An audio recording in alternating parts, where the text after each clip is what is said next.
Friends, on Christmas morning, we usually imagine bright wrapping paper, exciting presents, warm lights, soft, joyful Christmas music, lovely food, and perhaps, especially if we're adults, the cozy beds we've just climbed out of. But according to the Christmas story, when Jesus is born, he has none of these. We read that Mary and Joseph had traveled a long way. They were tired, the town was full, there was no room anywhere. And when the time came for the baby to be born, Mary didn't have a comfortable bed or a cozy room. And if we enter the story, we can imagine Mary and Joseph saying to each other, what can we do? All she had for Jesus was a bed of hay or straw and a manger. And so she made a plan. She placed him in the manger. Sometimes life calls us to make do, to use what we have instead of wishing we had something else. What is a manger? It's a feeding box for animals, something rough and wooden, very ordinary, normally found in smelly barns, but that is where, with great motherly love, Mary gently places her baby Jesus. And that small part of the Christmas story tells us something very big.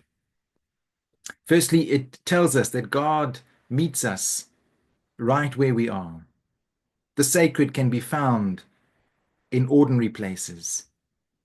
Jesus wasn't born in a palace or a mansion, but born in a stable or a barn, one of the simplest places on earth.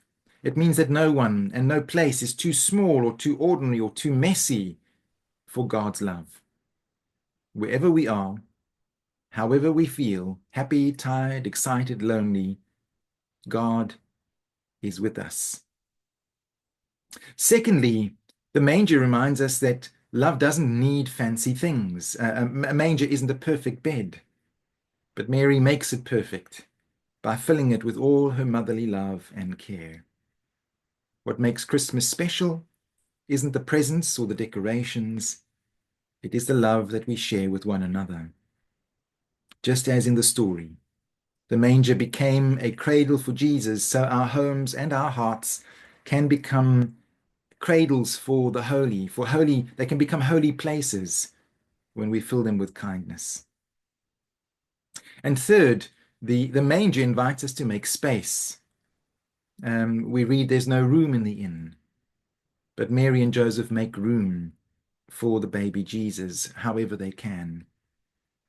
Sometimes we get busy, distracted, full of worries, but today, Christmas Day, we make room in our hearts for joy, for hope, for peace, for kindness, and for the love that Christ brings.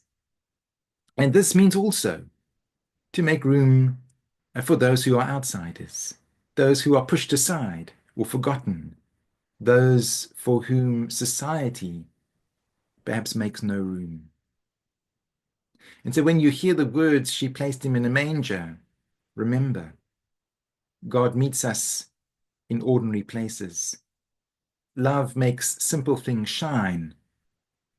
And there's always room in our world and in our hearts, always, for light and kindness and love.